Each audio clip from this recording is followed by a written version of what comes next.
ये कार्यक्रम सत्य घटनाओं से प्रेरित है। जिनके साथ ये घटनाएं घटी उसकी वास्तविकता उन्हीं तक सीमित है। भूत प्रेतों और असामान्य विषयों के होने पर चैनल कोई दावा नहीं करता और न ही प्रोत्साहन करता है।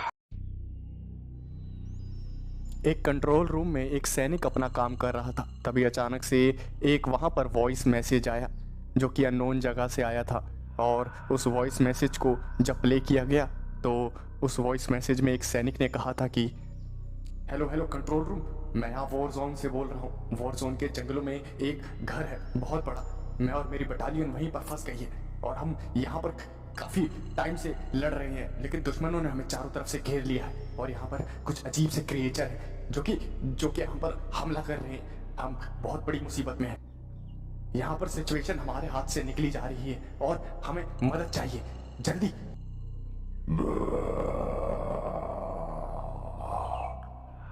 और वॉइस मैसेज यहीं पर ख़त्म हो गया। और जब उस कंट्रोल रूम में काम कर रहे सैनिक ने पूरा वॉइस मैसेज सुना तो उसने तुरंत अपने सीनियर्स को बुलाया और सीनियर्स ने एक स्पेशल कमांडोज की टीम को कंट्रोल रूम में बुलाकर वही वॉइस मैसेज सुनाया। और उन सारे कमांडोज को कहा गया कि कमांडोज, जैसा कि आपने वॉइस मैसेज में सुना कि जो हमारा सैनिक है वो हमसे मदद की गुहार कर रहा। उसने अभी अभी कहा है कि वहाँ पर हालात हमारे हाथों से निकले जा रहे हैं और जल्द ही हमें कुछ ना कुछ करना पड़ेगा। हमें उनकी मदद करनी पड़ेगी और मैं आपको वहीं पर भेज रहा हूँ। हमें एग्जैक्ट लोकेशन तो नहीं पता चली है कि ये वॉइस मैसेज कहाँ से आया है, लेकिन आप साफ साफ सुन सकते हैं कि उस सोल्जर ने बताया है कि वॉर जोन में एक जंगल में एक घर है और वो सारे सोल्जर्स जिनका वॉइस मैसेज आया वो वहीं फंसे हैं। तो मैं उम्मीद करता हूँ आप वॉर जोन में उतर के उन जंगलों में वो घर को ढूंढ लेंगे और हमारे जो फौजी हैं उनकी मदद करेंगे और हमारे दुश्मनों का सफाया। मैं आपको आपके वेपन्स पकड़ा देता हूँ। मैं उम्मीद करता हूँ आप हमें निराश नहीं करेंगे। उस जनरल ने एक कमांडो की टीम बनाई और उस टीम के सबसे खतरनाक कमांडो को, जिसका नाम था लूक, उसको पूरी टीम का हेड बनाया। लूक ने बड़े बड़े ऑपरेशंस को अंजाम दिया था। उसने अपने करियर में न जाने कितने खतरनाक ऑपरेशंस को सक्सेसफुली हैंडल किया था। उसने कई आतंकवादियों को घर में घुस के मारा था और कई ऐसे वॉर जोन का नक्शा बदल के रखा था जहां पर लूक की फौज जीत नहीं पा रही थी। लूक को अपने ऊपर पूरा भरोसा था और उसे पूरा यकीन था कि इस मिशन में भी वो बड़ी आसानी से संभाल लेगा। वो पूरी कमांडोज की टीम वहां पर भारी भरकम टैंक्स और गाड़ियों के साथ उस वॉर जोन के उस जंगल के लिए निकल गई। लूक ने सबको एक ही ऑर्डर दे रखा था, जैसे ही दुश्मन दिखे खत्म कर दो। और उसकी जो टीम थी वो वैसा ही कर रही थी। रास्ते में जो भी दुश्मन उन्हें दिखाई देता वहां सिर्फ टैंक के गोले फायर होते, ना कि गोलियां। लूक जहां जहां अपनी टीम को लेकर जा रहा था दुश्मन को बर्बाद कर रहा था। तभी लूक की नज़र रास्ते में पड़े हुए एक फौजी की तरफ गई और लूक ने उस फौजी को देखा तो वो लूक की ही फौज का था।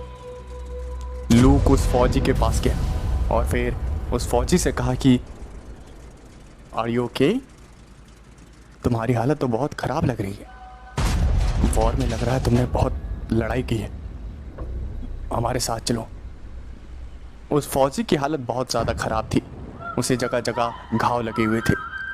वो फौजी कुछ बोलना चाह रहा था और लूक ने उसे कहा कि बोलो, मैं सुन रहा हूँ तुम्हें। और फिर उस घायल फौजी ने कहा कि मेरी बटालियन बहुत प्रॉब्लम में फंस गई है। इस जंगल में एक बहुत बड़ा घर है और मेरी बटालियन वहीं पर गई थी, लेकिन दुश्मनों ने हमें चारों तरफ से घेर लिया। हमने काफ़ी देर तक लड़ाई करी। मैं लड़ाई के वक्त घायल हो गया और यहीं पर पड़ गया। मैं लड़ाई के वक्त घायल हो गया और जो मेरी बाकी के जो साथी थे वो लड़ते रहे, लेकिन इस वॉर जोन में सिर्फ दुश्मन ही नहीं है जिनसे हमें खतरा है, और भी कई सारे जीव हैं जो कि काफी ज्यादा भयानक है, और वो रात के वक्त निकल पड़ते हैं शिकार के लिए। हमें दुश्मन सैनिकों से ज्यादा उन क्रिएचरों से खतरा है। जब लूक ने ये सारी बातें सुनी तो उसने उस घायल फौजी को एक टैंक में बिठा दिया और अपनी पूरी आर्मी को लेके आगे निकलने लगा। वो घायल फौजी लूक और उसकी पूरी टीम को रास्ता बता रहा था, और जैसे जैसे वो घायल फौजी रास्ता बता रहा था वैसे वैसे लूक और उसकी पूरी टीम आगे बढ़ रही थी। और फिर काफ़ी देर चलने के बाद वो पहुंच गया उस घर के सामने, लेकिन शाम हो चुकी थी और अंधेरा होने वाला था। हर तरफ सिर्फ सन्नाटा पसरा हुआ था। लूक ने उस घायल फौजी से पूछा, क्या यही वो घर है जिसकी तुम बात कर रहे थे? तुम्हारी बटालियन यहाँ आई थी? यहाँ तो हमें कोई दुश्मन सैनिक नहीं दिख रहा। तभी उस घायल सैनिक ने कहा कि हो सकता है वो घात लगाकर बैठे हो, और ये भी हो सकता है कि उन क्रिएचर्स ने हमारे दुश्मन सैनिकों को भी मार दिया हो, लेकिन जो हमारे साथी हैं उनका पता लगाओ। लूक ने टैंक में बैठे बैठे ही चारों तरफ नज़र घुमाई। कोने कोने चप्पे चप्पे पर अपनी नज़र रखने के बाद जब उसने देखा कि वहाँ कोई नहीं है, तब वो अपनी बंदूक लेके बाहर निकला और उसने अपने साथ 5 कमांडोज को लिया और उस घर की तरफ भागता हुआ पहुंचा और एक लात मारकर उस घर के दरवाजे को तोड़कर उस घर में घुस गया। और जैसे ही वो उस कमरे के अंदर घुसा तो अंदर का नजारा नर्क से कम नहीं था। उसने देखा कि इंसानों की लाशें वहां ऐसे पड़ी हुई हैं जैसे धूल मिट्टी। इंसानों की कटी फटी लाशें वहां जमीन पर बिखरी पड़ी थी। किसी लाश की टांग गायब थी, किसी का सर, किसी का हाथ, किसी का धड़, और किसी को तो कुचल दिया गया था जैसे वो इंसान नहीं कोई चींटी हो। वो पूरा घर अंदर से खून से सना हुआ, जहां नजर जाती थी सिर्फ खून ही नजर आता था। लूक ये सब देखकर समझ गया था कि अब उसे अपनी जिंदगी के सबसे खतरनाक मिशन को अंजाम देना है। और फिर रात हुई, अंधेरा हो गया और वहां का नजारा पूरी तरह से बदल गया। वो घना जंगल अचानक से नरक में तब्दील होने लगा, क्योंकि कोई जाग चुका था। वहां पर एक अजीब से दहाड़ने की आवाज आई और हर फौजी, हर कमांडो चौकन्ना हो गया, क्योंकि अब सबको पता था कि अब क्या होने वाला है। सबको पता है कि ये दहाड़ किसी आम इंसान या जानवर की नहीं हो सकती, ये दहाड़ किसी और चीज की है। और जब ये दहाड़ चारों तरफ गूंजने लगी तो उस घायल फौजी ने कहा, वो आ गए हैं, वो आ गए हैं, लड़ने के लिए तैयार हो जाओ, वो आ गए हैं, वो आ गए हैं, वो आ गए। और जब कमांडोस ने ये बात सुनी तो कमांडोस ने उस घायल फौजी से पूछा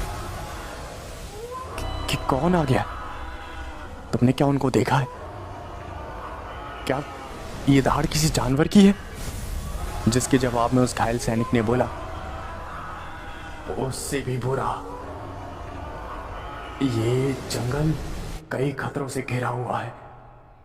मेरी बटालियन जब यहां आई थी तब हमें दुश्मन सैनिकों से लड़ना था, लेकिन जब रात हुई तब हमें पता चला कि यहाँ दुश्मन सैनिकों के अलावा भी कई सारे जीव हैं। जैसा कि मैंने लूक को बताया था, यहाँ बहुत ज्यादा खतरा है। लूक ने अपने कमांडोज को टैंक्स में बैठने की कमांड दी और सारे कमांडो फुर्ती से सारे टैंक में जाकर बैठ गए और वो टैंक में अपने आप को सुरक्षित महसूस कर रहे थे। तभी एक झाड़ी से कुछ आवाजें आई और सारे टैंक के एम उसी झाड़ी के ऊपर लग गए। सब देख रहे थे कि क्या है उस झाड़ी के पीछे। कहीं वही जीव तो नहीं जो दहाड़ रहा है। और तभी उस झाड़ी से एक घायल फौजी निकला और वो लंगड़ाता हुआ टैंक की तरफ आने लगा। और लूक ने कहा कि कुछ भी हो जाए, हमारे फायर से एक भी हमारा फौजी नहीं मरना चाहिए। उसे टैंक के पास आने दो, उसे अंदर बैठाओ और आसपास नजर रखो। वो दहाड़ने की आवाज मुझे नहीं लगता कुछ आम थी, यहाँ बहुत बड़ा खतरा है। वो घायल फौजी धीरे धीरे करके टैंक के पास आया और लंगड़ाता हुआ जैसे तैसे रेंगता हुआ टैंक के पास पहुंचा और टैंक का दरवाज़ा खोल दिया गया और टैंक के अंदर उस घायल फौजी को ले लिया गया। और उसके बाद से फिर से एम को इधर से उधर करने लगे। लूक ने उस घायल फौजी से पूछा, क्या आपकी जो बटालियन थी उसमें से कोई और जिंदा बचा है, और यहाँ पर हुआ क्या था? और उस घायल फौजी ने भी वही हालात बताए।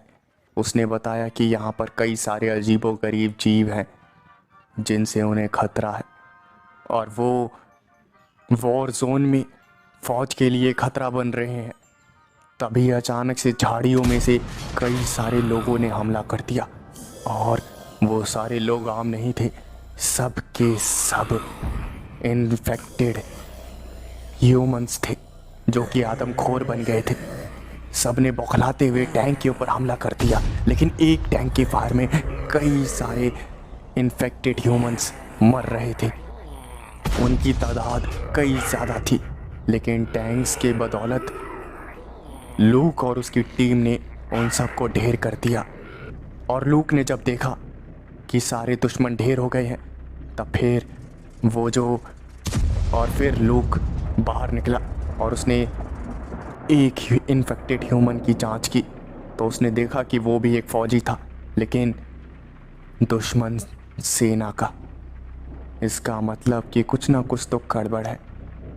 और जब लूक ने और भी ज़्यादा जांच करी तो उसे पता चला कि दुश्मन जो सेना है वो इन्फेक्टेड ज़ॉम्बीज़ को बना रही है, जो कि आदमखोर होते हैं और दिन रात सिर्फ लड़ते हैं। लूक 2 मिनट के लिए तो सन रह गया कि इंसान कितना गिर सकता है। उसने इस बात की वीडियो बनाई और पूरी दुनिया में वायरल करी, जिसकी वजह से दुश्मन सेना के मुंह पे थू थू होने लगी और उस देश की बहुत बदनामी हुई। वहाँ नॉर्मल ह्यूमन कोई मिल ही नहीं रहा था, सब के सब इन्फेक्टेड ह्यूमंस थे जो कि ज़ॉम्बीज़ बन चुके थे और आदमखोर थे। उन्हें दर्द का असर नहीं होता था, उन्हें सिर्फ हमला करना आता था और वो जिस किसी को भी देखते थे उस पर हमला कर देते थे। लेकिन हाईटेक्स वेपन्स और टैंक्स की बदौलत लूक और उसकी आर्मी बहुत ही ज़्यादा फ़ायदे में थी। तभी कुछ ऐसा हुआ जिसकी किसी ने उम्मीद नहीं करी थी। वो जो घायल फौजी था वो भी एक ज़ॉम्बी में बदल गया और उसने वहाँ पर जो टैंक को चला रहा था उसको मार दिया और खुद ही टैंक को चलाने लगा। पागलों की तरह वो बटन्स को छेड़ने लगा, जिसकी वजह से वहाँ एक के बाद एक गोले फायर हुए। एक के बाद टैंक के फायर के बाद कई दूसरे टैंक्स तबाह हो गए। लूक को कुछ भी समझ नहीं आ रहा था कि इस टैंक के ड्राइवर को हो क्या गया है, और ना चाहते हुए भी लूक ने उस टैंक को उड़ा दिया। और जैसे ही वो टैंक ब्लास्ट हुआ तो फिर लूक को हकीकत पता चली, लेकिन लूक का काफ़ी नुकसान हो गया था। कई टैंक तबाह हो गए थे और फौजी भी घायल हो गए थे। जो बचे खुचे टैंक थे सारे कमांडोज और फौजी उसी में बैठ गए। लूक ने कंट्रोल रूम से बातचीत करी और अपने कंट्रोल रूम में बैठे हुए सैनिक से पूछा, अपने सीनियर्स से पूछो कि क्या हमारे पास एक ऐसा एंटीडोट है जो कि इन्फेक्टेड ह्यूमंस ज़ॉम्बीज़ को वापस ह्यूमंस में कन्वर्ट कर सके उनकी जान बचा सके। और फिर वहाँ से काफ़ी निराशाजनक जवाब आया, नहीं, ऐसा कोई एंटीडोट नहीं। और फिर जो लूक है उसने दिल पर पत्थर रख के फैसला किया कि वो किसी भी घायल सैनिक की मदद नहीं करेगा, क्योंकि उसे भी पता था वो अब और नुकसान नहीं झेल सकता। भावनाओं में बहकर उसने 2 सैनिकों की मदद करी, लेकिन वो 2 सैनिक ही आत्मघाती साबित हुए। वो रात जैसे तैसी बीती और उस वॉर जोन में लूक ने अपना परचम लहरा दिया और उसे संभाल लिया। सारे कंट्रोल्स लूक्स के हाथ में आ गए और जितने दुश्मन सैनिक थे वो सिर्फ सुबह अटैक करते थे और रात में वो इन्फेक्टेड ह्यूमंस। कई दिनों तक लड़ाइयाँ चलती रही। दिन के वक्त लूक नॉर्मल दुश्मन सैनिकों से लड़ता रहा और रात के वक्त उन्हें इन्फेक्टेड ज़ॉम्बीज से। लूक दिन के वक्त वहाँ पर जंगल में इधर से उधर दुश्मन सैनिकों की तलाश कर रहा था। लूक के दिमाग में एक सवाल आया कि ये जो इन्फेक्टेड ज़ॉम्बीज़ है ये आ कहाँ से रहे हैं। इन्हें ना ही प्लेन से उतारा जा रहा है, ना ही कहीं और से, ना ही कोई गाड़ी इन्हें छोड़ कर जा रही है, तो ये आ कहाँ से रहे हैं। फिर लूक के दिमाग में आया कि हो ना हो ये जो इन्फेक्टेड ज़ॉम्बीज़ हैं यहीं इसी जंगल में बनाए जा रहे हैं। लूक ने अपने फ़ौज को ऑर्डर कर दिया कि ढूंढो, चप्पे चप्पे को छान मारो, यहाँ ऐसी तो कोई जगह है जहाँ पर ये इन्फेक्टेड ज़ॉम्बीज़ को बनाया जा रहा है और हमारे खिलाफ उनको लड़ने के लिए भेजा जा रहा है। और उसका शक बिल्कुल सही निकला। उसने शाम तक वेट किया और चप्पे चप्पे पे अपने टैंक्स और कमांडोज को बिछा दिया, ये देखने के लिए कि कौन से डायरेक्शन से वो इन्फेक्टेड ज़ॉम्बीज़ आ रहे हैं। और फिर उसने देखा कि वो इन्फेक्टेड ज़ॉम्बीज़ और कहीं से नहीं, ज़मीन से आ रहे थे। लूक ने जितने भी ज़मीन से निकले हुए ज़ॉम्बी थे सबको मार दिया। और फिर बाद में जांच की तो लूक ने देखा कि एक अंडरग्राउंड बेसमेंट है, अंडरग्राउंड में एक सीढ़ी जा रही है ज़मीन के अंदर बनते हुए। तो उसको पता चल गया कि हो ना हो यहाँ पर एक अंडरग्राउंड कुछ बना रखा है जहाँ पर ज़ॉम्बीज़ बनाए जा रहे हैं। लूक कमांडोज को लेकर हाईटेक वेपन के साथ उस अंडरग्राउंड बेसमेंट में उतरा और वहाँ का नज़ारा इतना बदतर होगा उसने सोचा भी नहीं था। उसने वहाँ देखा कि कई सारे सैनिकों को, जो कि लूक के ही फौज के थे, उन्हें जानवरों की तरह वहाँ जंजीरों से बांध कर रखा हुआ था। लूक की आंखों में आंसू आ गए अपने फौजियों की ऐसी कुत्तों जैसी हालत को देखकर। और फिर लूक ने उन सबको आज़ाद करवाया और वो सारे फौजी उस बेसमेंट से बाहर निकाले। लूक अपने कमांडोज के साथ आगे बढ़ता रहा और फिर अंडरग्राउंड बेसमेंट में ही कई सारे इन्फेक्टेड ज़ॉम्बीज़ वहाँ पर आ गए और फिर उन्होंने लूक पर और कमांडोज पर हमला करना शुरू कर दिया। लेकिन जवाबी कार्रवाई में कई सारी गोलियां चली और वो सारे ज़ॉम्बीज़ मारे गए। लूक आगे बढ़ता गया और वो अंडरग्राउंड बेसमेंट इतना ज़्यादा बड़ा था जो कि नामुमकिन सा था। वो बेसमेंट बहुत ही ज़्यादा बड़ा था और आखिर में लूक वहाँ पहुँचा जहाँ पर ये सब काम हो रहा था। लूक ने वहाँ पर देखा तो अंडरग्राउंड एक पूरी लैबोरेटरी तैयार थी जहाँ पर कई सारे साइंटिस्ट बैठे हुए थे और वो वहाँ पर रिसर्च कर रहे थे।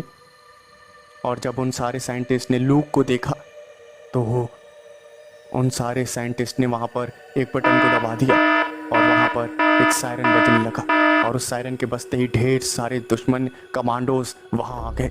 और फिर लूक और उन दुश्मन कमांडोज में बहुत खतरनाक लड़ाई हुई, गोलियां चली और लूक ने भी गोलियां चलाने में कोई कमी नहीं छोड़ी। लूक ने अपने जो ऊपर सैनिक थे उनको अंदर आने का ऑर्डर दिया और वो जो कमांडोज फौजी बाहर थे वो भी अंदर कुछ ही मिनटों में पहुंच गए और सबने मिलकर दुश्मन कमांडोज को ढेर कर दिया। और फिर वहाँ के वैज्ञानिकों से पूछताछ हुई, जहाँ उन वैज्ञानिकों ने कबूल किया कि वो ज़ॉम्बीज़ को बना रहे थे ताकि वो इस जंग को जीत पाएं। लूक ने उन सारे वैज्ञानिकों को अपने कब्जे में ले लिया और उस पूरे अंडरग्राउंड बंकर पे एक्सप्लोजन लगा दिए। वो उस बंकर को, उस अंडरग्राउंड बेसमेंट को एक्सप्लोजन से उड़ाने ही वाला था, तभी उसके दिमाग में आया कि दुनिया को ये सब दिखाना ज़रूरी है, क्योंकि वॉर जोन में जितना हथियारों का योगदान होता है उतना ही कूटनीतिक स्तरों पे कूटनीति का भी योगदान। लूक ने फैसला किया कि वो इस पूरे अंडरग्राउंड ऑपरेशन पे जो भी ये ज़ॉम्बीज़ बना रहे थे इसके बारे में दुनिया को बताएगा। और फिर लूक ने ऐसा ही किया। कई सारे टीवी चैनल्स वालों को बुलाया वहाँ पर और पूरे बेसमेंट की जानकारी दी। और जब पूरी दुनिया में यह हकीकत सामने आई कि कैसे ये सारे काम हो रहे हैं, तो फिर लूक की जो दुश्मन सेना थी उसके ऊपर दुनिया थू थू करने लगी। पहले तो आधी दुनिया ने लूक के ऊपर विश्वास किया था, लेकिन अब पूरी दुनिया को लूक के ऊपर विश्वास था और लूक ने इस जंग को जीत लिया और अपने करियर में एक और खिताब को अपने नाम कर लिया।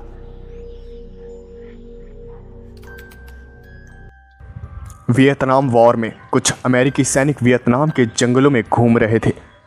वो वहाँ पर गश्त लगा रहे थे और अपने देश की तरफ से युद्ध कर रहे थे। उन सैनिकों को वियतनाम के जंगलों के बारे में कुछ भी नहीं पता था। वो जंगल इतना ज़्यादा भयानक और रहस्यमयी था कि वहाँ के जो स्थानीय लोग थे वो भी उन जंगलों में भटकने से डरते थे। लेकिन अमेरिकी सैनिक इन सब चीज़ों से बिल्कुल अनजान वियतनाम के जंगलों में घूम रहे थे। उनमें से एक सैनिक जो कि लीडर था, जो कि कमांडर था अमेरिकी टीम का, वो अमेरिकन सेना को लेकर आगे बढ़ रहा था। उसके पास कई सारे सैनिक थे और उसे ऑर्डर मिला था कि वियतनाम के जंगलों में जितने भी वियतनामी सैनिक हैं उन्हें मार दिया जाए। इसी काम को करता हुआ वो लीडर आगे बढ़ रहा था और उस लीडर का नाम था जॉन। जॉन अपनी पूरी फोर्स के साथ आगे बढ़े जा रहा था। उसके रास्ते में कोई भी वियतनामी सोल्जर आता तो वो सीधा मौत की नींद सो जाता। जॉन अपनी सेना के साथ आगे बढ़ रहा था, लेकिन तभी अचानक से उसके कुछ सैनिक जंगली ट्रैप में फंस गए और वो किसी इंसानों ने बिछाए थे। और जॉन समझ गया कि ये सारे ट्रैप वियतनाम के सैनिकों ने बिछाए हैं और सारे अमेरिकन सोल्जर्स तैयार हो गए वॉर के लिए। वहाँ पर जब उन्होंने आसपास देखा तो वियतनामी सोल्जर्स कोने कोने में छुपे हुए थे। वियतनामी सोल्जर्स ने अमेरिकन्स को चारों तरफ से घेर लिया था और फिर जॉन ने बिना कुछ सोचे समझे ही फायर का ऑर्डर दे दिया और खड़े वहाँ पर सारे अमेरिकन सोल्जर्स लड़ाई करने लगे। हर कोई कवर लेकर एक दूसरे की ओर फायरिंग करने लगा। इसी मुठभेड़ में काफ़ी सारे वियतनामी सोल्जर्स मारे गए और अमेरिकन सेना के कई सैनिक भी मारे गए। लेकिन युद्ध अभी भी ख़त्म नहीं हुआ था। वो जो बचे खुचे सैनिक थे वो एक दूसरे को देख रहे थे। उन दोनों की आँख में बदले की आग जल रही थी। वो सब एक दूसरे के खून के प्यासे थे। अमेरिकन सोल्जर्स ने वापस से अटैक करने की सोची, लेकिन जब उन्होंने आसपास देखा तो वो थोड़े से घबरा गए, क्योंकि वहाँ पर और भी ज़्यादा वियतनामी सोल्जर्स आ गए थे। और जब अमेरिकी सोल्जर्स ने देखा कि वियतनाम के सोल्जर्स चारों तरफ से उन्हें घेर रहे हैं और वो धीरे धीरे बढ़ते जा रहे हैं, तो उन्हें समझदारी से काम लेना ही ठीक समझा। वो सारे वहाँ से निकल गए और सारे वियतनामी सोल्जर्स यूएसए सोल्जर्स का पीछा करने लगे। जॉन अपने बचे खुचे सैनिकों को लेकर उन वियतनामी सोल्जर्स से दूर भाग रहा था। वो एक ऐसी जगह को ढूंढ रहा था जहां वो छुपकर एनिमीज़ को टेक डाउन कर सके, लेकिन काफ़ी दिक्कतों के बाद भी उसे वहां पर ऐसी कोई जगह नहीं मिली और आखिरकार उसे एक जगह दिखी। वहां दूर जंगल के एक गुफा थी। जॉन ने बिना कुछ सोचे समझे ही अपने सैनिकों को वहां जाने का ऑर्डर कर दिया और जॉन ने ऑर्डर दिया कि वहीं पर छुप के रहो और कोई भी एनिमी आए तो उसे टेक डाउन कर दो।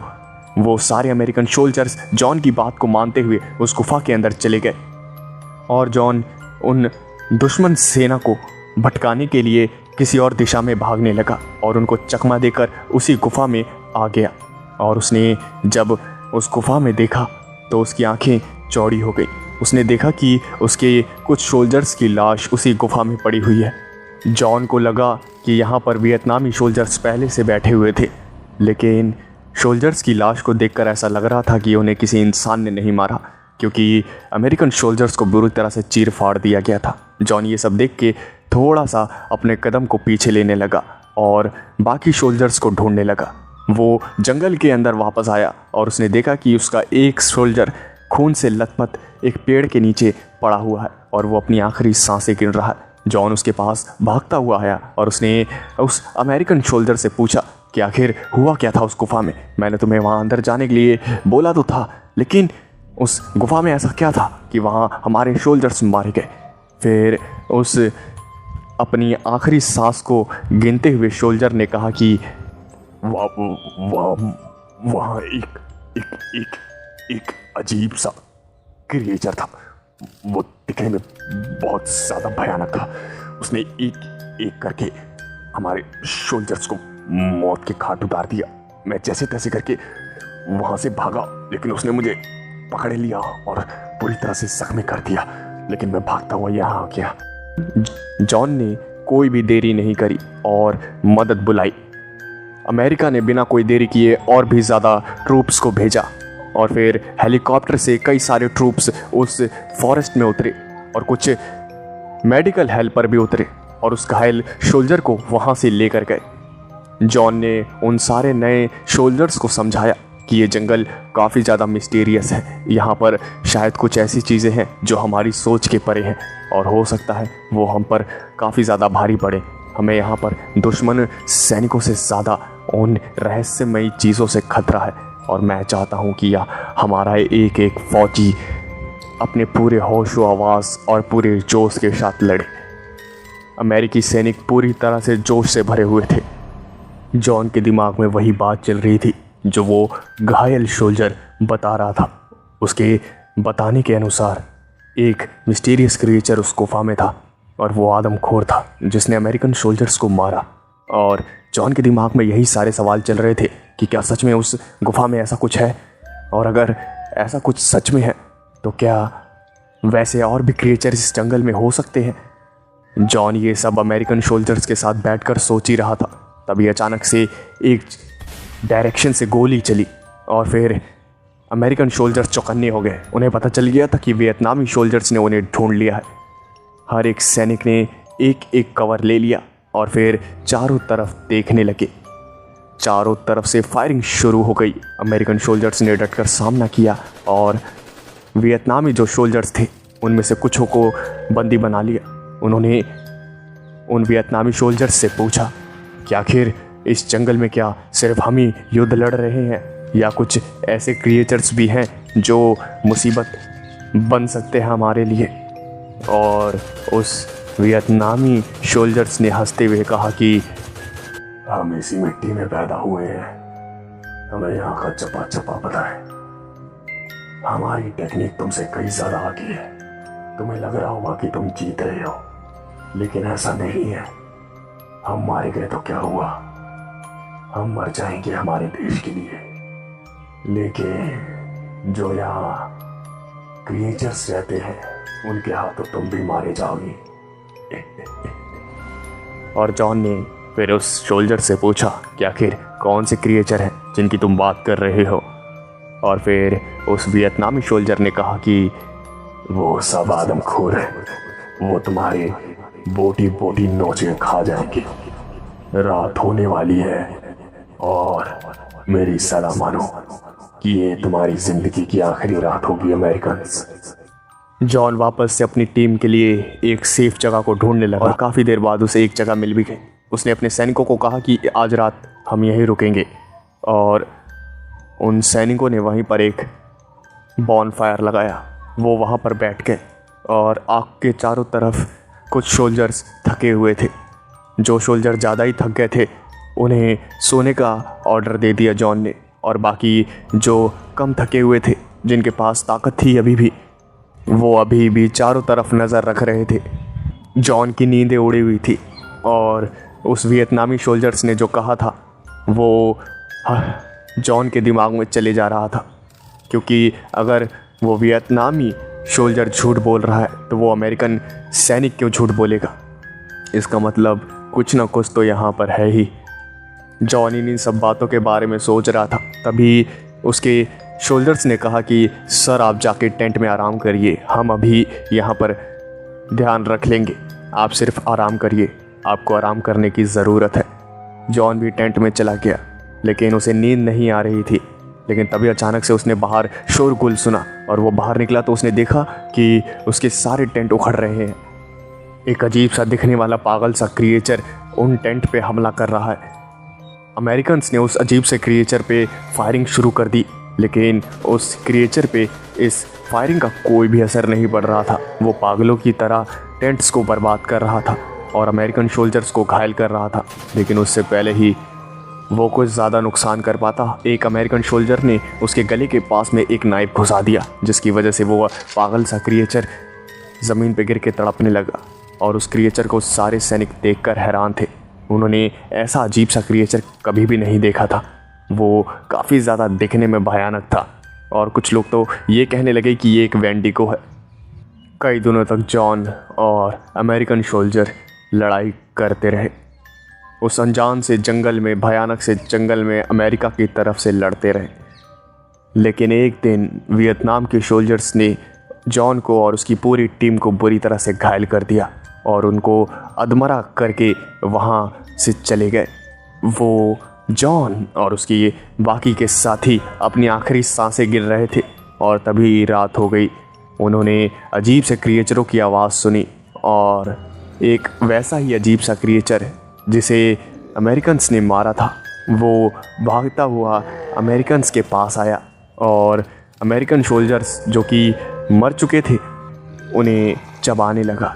ये सब देखकर जॉन और उसके जो बाकी सैनिक थे वो काफ़ी ज़्यादा घबरा गए कि आखिर ये सब क्या है, ये अजीब से क्रिएचर भी क्या दुनिया में एग्जिस्ट करते हैं। वो उनके सामने ही उनके सोल्जर की लाशों को खा रहा था, लेकिन जो सोल्जर जिंदा बचे थे वो जैसे तैसे खड़े हुए और उस अजीब से क्रिएचर से लड़ने लगे और एक और क्रिएचर को अमेरिकन सोल्जर ने मार दिया।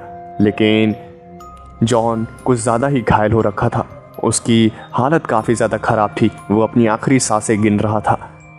तभी अचानक से उसने और भी कई सारे क्रिएचर्स की आवाज़ सुनी और वो समझ गया कि अब उसका आखिरी समय आ गया है। अमेरिकन सोल्जर घायल उन अजीब से क्रिएचरों के साथ लड़ रहे थे, लेकिन तभी अचानक से वहाँ पर आसमान से फायरिंग शुरू हो गई। जॉन ने आसमान की तरफ देखा तो यूएसए का एक प्लेन ऊपर था जो कि जॉन की मदद करने के लिए आया था। वो पूरे यूएसए की आर्मी की मदद करने के लिए आया था। उस प्लेन में से कई सारे ट्रूप्स निकले और उन्होंने जब नीचे का नज़ारा देखा तो वो सन्न रह गए। उन्होंने तुरंत घायल सैनिकों को प्लेन में बैठाया और साथ में जॉन को भी बैठाया और जितने क्रिएचर वहाँ अजीब से थे उनको मौत के घाट उतार दिया और जॉन भी उस वॉर से घायल होने की वजह से बाहर हो गया। कई महीनों के इलाज के बाद वो फिर से ठीक हो पाया, लेकिन वो जो अजीब से क्रिएचर थे और जो युद्ध हुआ था वो उसके दिमाग में ना भूलने वाली एक गहरी छाप को छोड़ गया था, जिसे वो ज़िंदगी भर कभी भुला नहीं पाएगा। क्या आपको सच में लगता है दुनिया के कई ऐसे कोने हैं जहाँ कुछ ऐसे क्रिएचर्स छुपे हुए हैं जो कि इंसानों की नज़रों से अभी भी बचे हुए हैं? और क्या वो अगर हम पर हमला कर दे तो क्या होगा?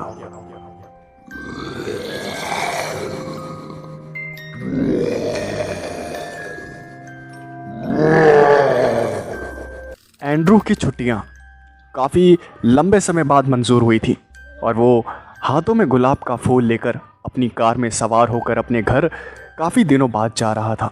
उसके दिमाग में काफ़ी कुछ चल रहा था कि उसके घर में उसके माता पिता कैसे होंगे और वो लड़की जिससे एंड्रू प्यार करता है वो कैसी होगी। एंड्रू काफ़ी ज़्यादा खुश था। काफ़ी लंबे समय बाद छुट्टी जो मिली थी और सबसे खुशी की बात तो ये थी कि अब वो अपने चाहने वालों से मिल सकता था, अपने माता पिता से और उस लड़की से जिससे वो प्यार करता है। एंड्रू ने तो ठान रखी थी कि इस बार जब वो घर पहुंचेगा तो जिस लड़की से वो प्यार करता है उससे अपने दिल की बात कह ही देगा और उसे अपना बना लेगा। तभी अचानक से उसका फ़ोन बजा, और जब फ़ोन बजा तो उसने देखा कि फ़ोन और किसी का नहीं, उसके जनरल का है। और जब उसने फ़ोन उठाया तो सामने से उससे कहा गया कि एंड्रू, मैं जान सकता हूँ कि तुम कहाँ हो? जिसके जवाब में एंड्रू ने कहा कि सर, मैं घर पहुँचने वाला हूँ, रास्ते में हूँ अपनी कार में। उसके बाद जो उसके कमांडर ने कहा वो सुनकर एंड्रू सोच में पड़ गया। उसके कमांडर ने कहा कि देखो, वॉर स्टार्ट हो गई है और हमें तुम्हारी ज़रूरत है। हम तुम्हारी छुट्टियों को कैंसिल कर रहे हैं। मैं उम्मीद करता हूं कि तुम हालात की गंभीरता को समझोगे और लड़ने के लिए मैदान में उतरने के लिए तैयार होगे। एंड्रू ने जब ये बातें सुनी तो मानो जैसे उसकी सारी खुशियों पे पानी फिर गया हो। उसने 2 मिनट तक कुछ भी नहीं कहा और चुपचाप सोचता रहा। एक तरफ तो वो ये सोच रहा था कि घर पहुंचकर अपने घर वालों से मिलेगा और उस लड़की से अपनी दिल की बात कहेगा, लेकिन अब उसे वॉर में जाना था। वो भी मुस्कुराने लगा और आखिरकार उसके अंदर का फौजी जीत गया। वो अपनी कार को मोड़कर वापस से अपने मिलिट्री कैंप में पहुंचा, जहां उसे बताया गया कि वॉर स्टार्ट हो गई है। हमने कई सारे सोल्जर्स को भेज दिया है वॉर जोन में, लेकिन दुश्मन काफ़ी ज़्यादा खतरनाक है। और एंड्रू, मैं तुम्हें एक पूरी फोर्स दे रहा हूँ और तुम्हारा काम है कि उस पूरी फोर्स को लेके उसको लीड करते हुए वॉर जोन में जितने भी बंकर हैं, उसमें जितने भी दुश्मन सैनिक हैं, सबको मौत के घाट उतार दो। कम ऑन, हमारे पास वक्त नहीं है, वॉर को स्टार्ट करो, जाओ एंड्रू। जिसके जवाब में एंड्रू ने हाँ में सर हिलाया और उसके साथ पूरी फोर्स चली गई।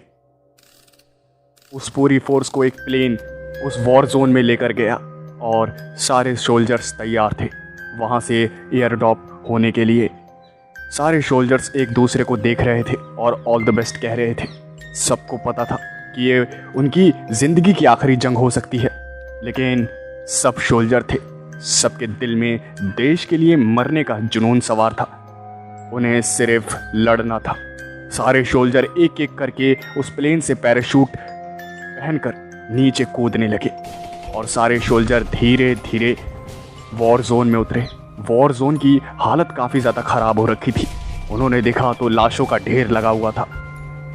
दुश्मन सैनिकों का एक बड़ा हुजूम वहाँ पर लड़ रहा था। एंड्रू के जो साथी सैनिक थे वो कमज़ोर पड़ रहे थे वहाँ पर, लेकिन जैसे ही एंड्रू अपनी पूरी फोर्स के साथ उस वॉर जोन में उतरा, उसने पूरे वॉर जोन की तस्वीर को बदल के रख दिया। धीरे धीरे करके एंड्रू की पूरी फोर्स ने दुश्मनों को काफ़ी बुरी तरह से हराना शुरू कर दिया और दुश्मन के जितने भी सैनिक थे धीरे धीरे अलग थलग पड़ने लगे। एंड्रू सबको लीड कर रहा था और स्ट्रैटेजी बताकर कैसे लड़ना है सबको यही सब बता रहा था। तभी एंड्रू के एक सोल्जर ने कहा कि हमने वॉर जोन को अपने कब्जे में ले लिया है, लेकिन हमारे जो बॉस ने कहा था, उन्होंने कहा था कि हमें बंकरों में जितने भी दुश्मन सैनिक छुपे हैं सबको मारना है और अभी तक हमें कोई भी बंकर नहीं मिला है।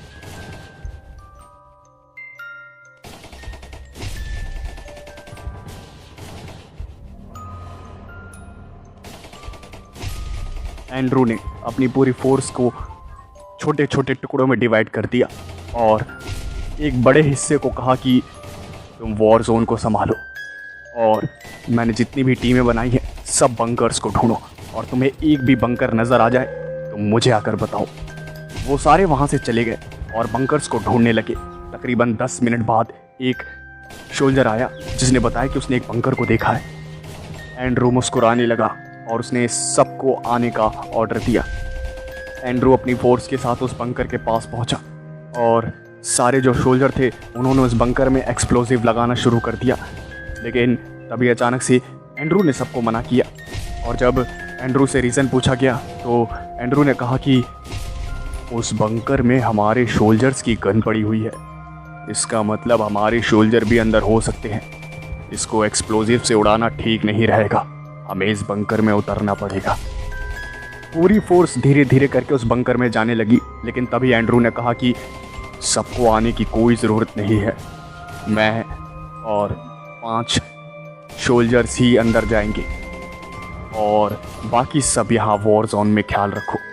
अगर दुश्मन सैनिक बाहर निकले तो उसे वहीं पर मार दो, और जब तक हम ना आए यहाँ पूरा संभाल के रखो माहौल को।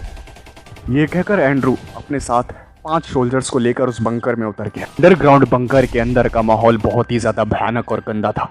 एंड्रू और उसके साथी काफ़ी ज़्यादा परेशान हो रहे थे क्योंकि बदबू ही इतनी ज़्यादा थी। एंड्रू और उसके साथी उस बंकर के और भी अंदर गए। तभी अचानक से एंड्रू की नज़र पड़ी तो वहाँ पर कई सारी लाशें पड़ी हुई थी। कई सारी लाशें दुश्मन सैनिकों की थी और कई सारी लाशें एंड्रू के आर्मी के लोगों की थी। एंड्रू जब अपने फौजियों के पास गया तो उसकी आंखें सन रह गई।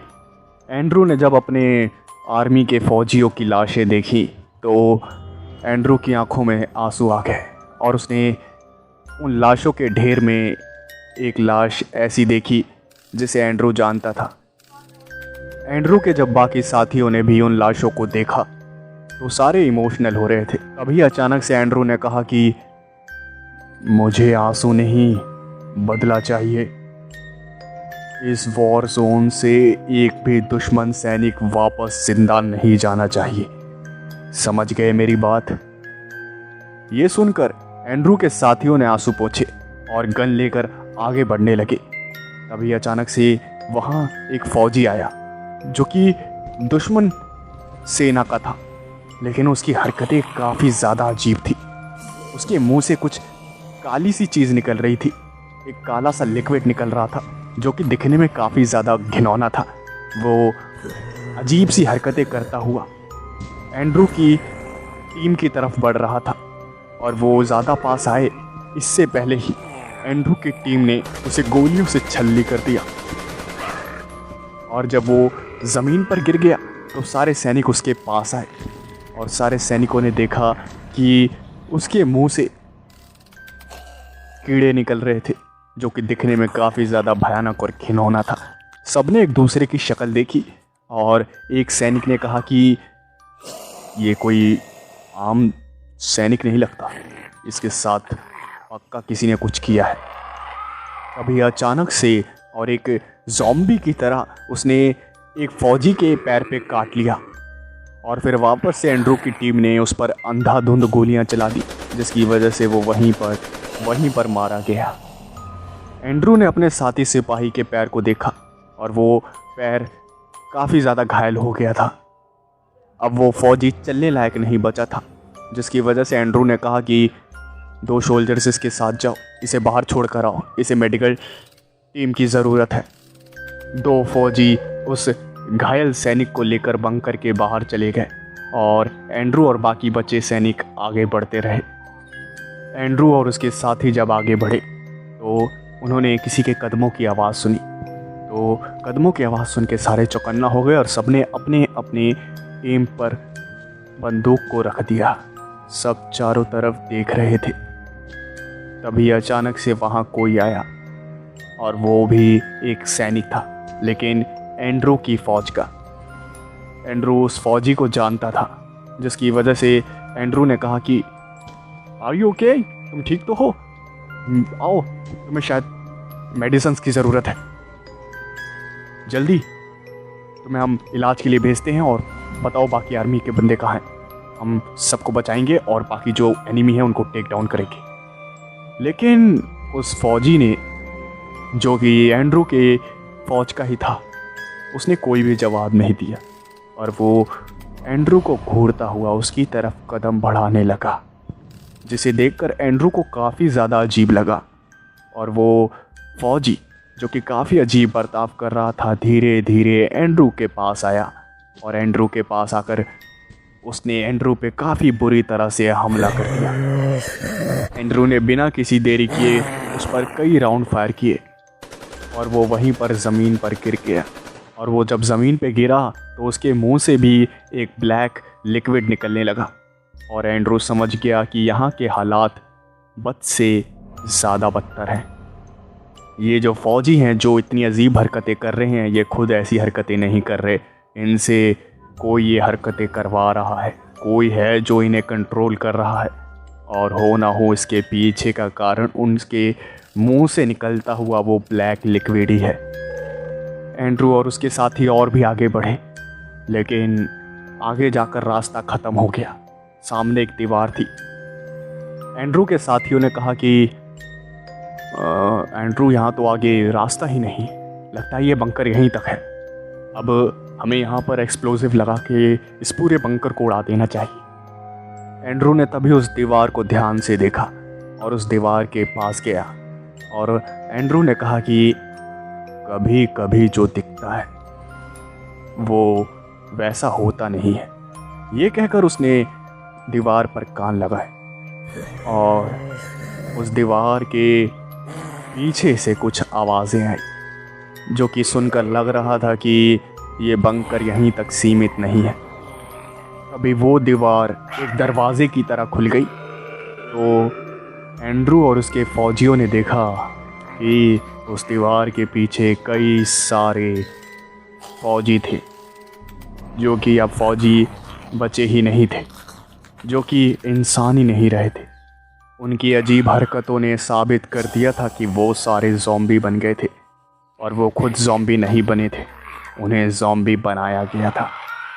उन सारे ज़ॉम्बीज़ आर्मी ने एंड्रू पे हमला कर दिया और उसकी टीम पे हमला कर दिया, लेकिन एंड्रू और उसकी टीम ने भी अंधाधुंध गोलियां चलानी शुरू कर दी, जिसकी वजह से वो सारे ज़ॉम्बीज़ वहीं पर गिर गए।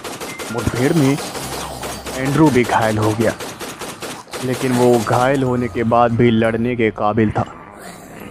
एंड्रू और उसके साथियों ने वहाँ पर दुश्मनों के खून से पूरे बंकर को नहला दिया था, लेकिन खतरा अभी भी टला नहीं था। एंड्रू को पता चल गया था कि इस पूरे बंकर में एक बीमारी को फैला दिया गया है, जिसके कारण वहाँ पर जाने वाला इंसान धीरे धीरे ज़ॉम्बी में बदल जाता है। वहाँ की हवा में कुछ ऐसे कीटाणुओं को मिला दिया गया है जो कि सांसों के ज़रिए शरीर के अंदर जाते हैं और धीरे धीरे इंसान को पागल कर देते हैं और आखिर में वो इंसान बन जाता है एक आदमखोर ज़ॉम्बी, जैसा कि इन सारे फौजियों के साथ हुआ। तभी एंड्रू की टीम में से एक फौजी को सांस लेने में दिक्कत होने लगती है और सबको पता चल जाता है कि अब धीरे धीरे वो सारे भी ज़ॉम्बीज़ बन जाएंगे। एंड्रू को छोड़कर बाकी सारे सैनिकों को सांस लेने में दिक्कत हो रही थी और धीरे धीरे सब खून की उल्टियाँ करने लगे थे और सबको पता चल गया था कि अब वो भी इस वायरस के चपेट में आ गए हैं, अब वो भी कुछ टाइम में ज़ॉम्बी बन जाएंगे।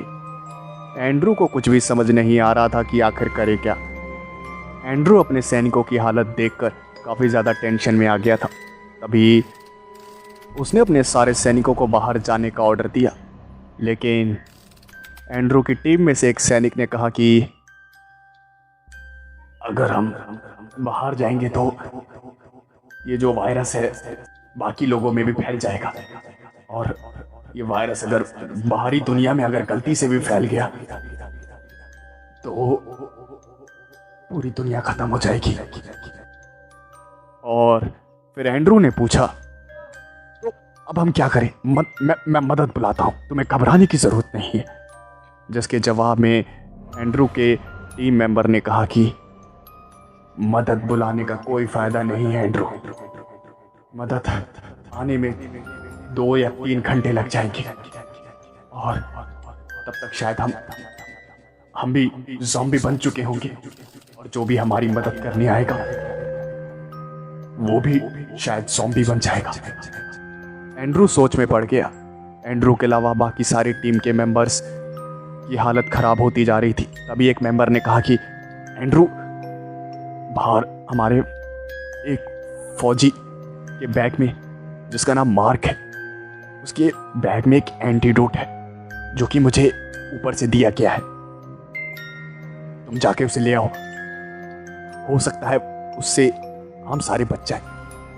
वो सारे चलने की हालत में नहीं थे, इसलिए एंड्रू भागता हुआ बंकर के बाहर निकला और जब उसने बाहर का नज़ारा देखा तो उसकी हालत बद से ज़्यादा बदतर हो गई।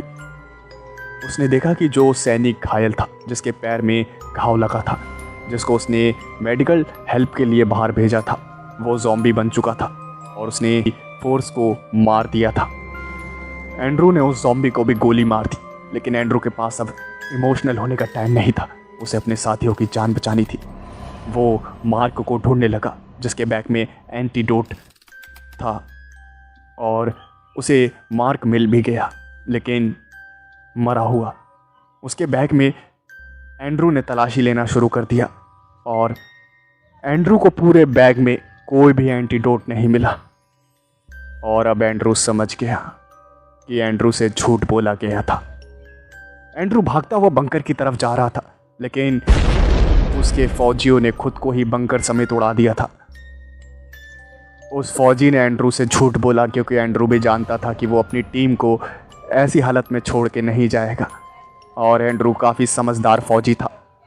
पहली बार ज़िंदगी में एंड्रू रोने लगा और एंड्रू ज़िंदगी भर अपने आप को सबसे ज़्यादा बहादुर समझता रहा, लेकिन आज वो हार गया था बहादुरी में।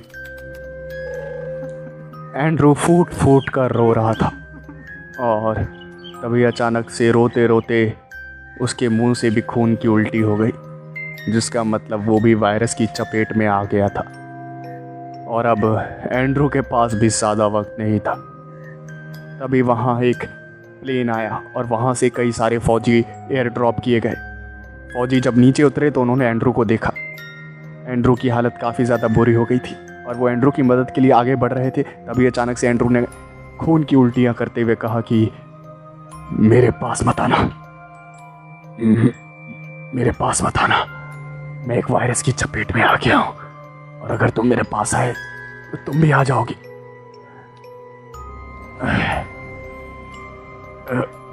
मैं तुमसे सीनियर हूं, मेरी बात मानो, मुझे गन दो। वहां खड़े फौजियों को कुछ भी समझ नहीं आ रहा था और तभी एंड्रू ने चिल्लाते हुए कहा, आई एम योर सीनियर, मुझे बंदूक दो। तभी एक सैनिक ने घबराते हुए बंदूक को एंड्रू की तरफ फेंका। एंड्रू ने उस बंदूक को उठा लिया और फिर एंड्रू ने पूछा, फोन किसके पास है, फोन किसके पास है? और एक फौजी ने एंड्रू की तरफ फोन भी फेंका। एंड्रू ने उस फोन के कैमरे को ऑन किया। उसने वीडियो रिकॉर्डिंग करते हुए कहा कि हे मैरी, हे मॉम डैड, माफ करना, आ रहा था लेकिन देश का बुलावा पहले आ गया। फौजी हूं, देश को खतरे में छोड़कर छुट्टियां मनाने कैसे आ सकता था? मॉम कहता था ना, जब आर्मी में भर्ती होऊंगा तो देश के लिए लड़ूंगा।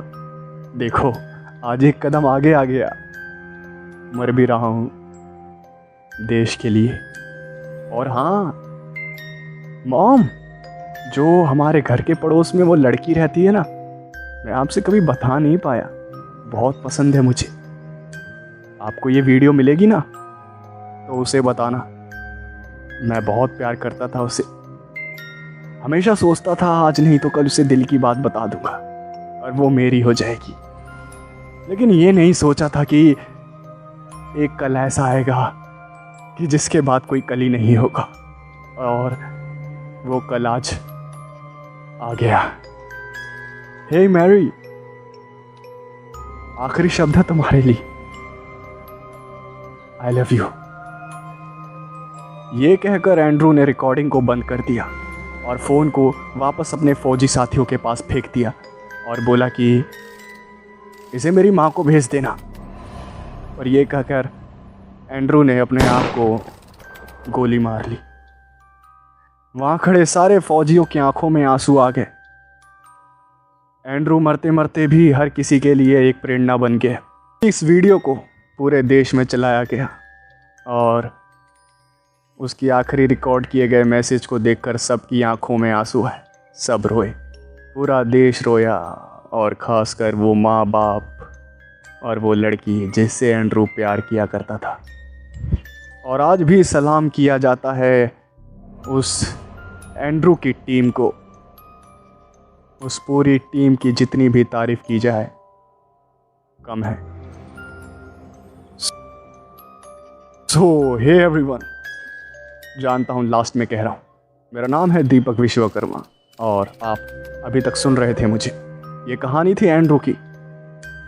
मैं उम्मीद करता हूँ आपको ये कहानी, ये हॉरर स्टोरी पसंद आई होगी। तो अगर पसंद आई हो तो वीडियो को लाइक कर देना, और आपने इस वीडियो को यहाँ तक देखा उसके लिए मैं दिल से आपको थैंक यू कहना चाहूँगा। आपको कहानी कैसी लगी आप मुझे कमेंट सेक्शन में बता सकते हैं, और साथ ही साथ आपको किस टॉपिक पे वीडियो चाहिए, अगली कहानी चाहिए, वो भी मुझे बता सकते हैं। तो मैं उम्मीद करता हूँ आप सभी मुझे सपोर्ट करेंगे। तो मैं मिलता हूँ आपसे नेक्स्ट वीडियो में। Thanks for watching.